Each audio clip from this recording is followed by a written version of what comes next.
যে আমলের মাধ্যমে শত্রুর ক্ষয়ক্ষতি থেকে বাঁচা যাবে সে আমল হলো নবী করিম সাল্লাল্লাহু আলাইহি সাল্লামের শেখানো দুটি আমল।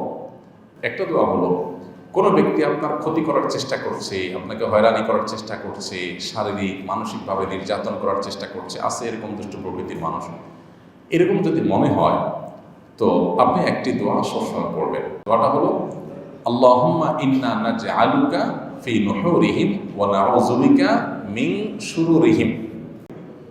অর্থাৎ, হে আল্লাহ, যারা আমার ক্ষতির চেষ্টা করছে, শত্রুতা করার চেষ্টা করছে, তাদেরকে উপযুক্ত শাস্তি দিয়ে দমন করার জন্য, তাদেরকে শেষ করার জন্য আমি আপনার কাছে দায়িত্ব অর্পণ করলাম। আপনি মেহেরবানি করে আমার হয়ে আপনি তাদেরকে উপযুক্ত শাস্তি দিন, তাদের থামিয়ে দিন, তাদেরকে দমন করুন, তাদের শেষ করুন।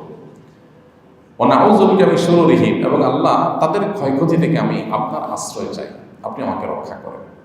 আর আরেকটা দোয়া আছে যেটা কোরআনে বর্ণিত হয়েছে, হাসবুনাল্লাহু ওয়া নি'মাল ওয়াকিল, নি'মাল মাওলা ওয়া নি'মান নাসির। তিনি সবচেয়ে উত্তম অভিভাবক, তিনি সবচেয়ে উত্তম সাহায্যকারী।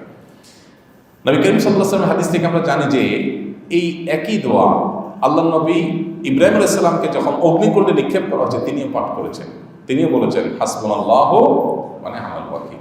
তাহলে ঈমানদার যখন বিপদে পড়বে তখন পড়বে হাসবুনাল্লাহু ওয়া নি'মাল ওয়াকিল, নি'মাল মাওলা ওয়া নি'মান নাসির।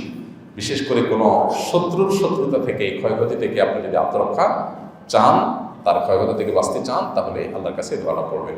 শত্রুর ক্ষয়ক্ষতি বাঁচার জন্য যে আল্লাহুম্মা ইন্না নাজআলুকা ফি নুহুরিহিম ওয়া নাউযু বিকা মিন শুরুরিহিম, আর হাসবিয়াল্লাহু ওয়া নি'মাল ওয়াকিল, নি'মাল মাওলা ওয়া নি'মান নাসির, এই দুটি দোয়া পড়বেন। এর বাইরে দুরূদ এবং ইস্তিগফার নিয়মিত করতে থাকেন, ইনশাআল্লাহ আশা করা যায় আল্লাহ তাআলা হেফাজত করবেন।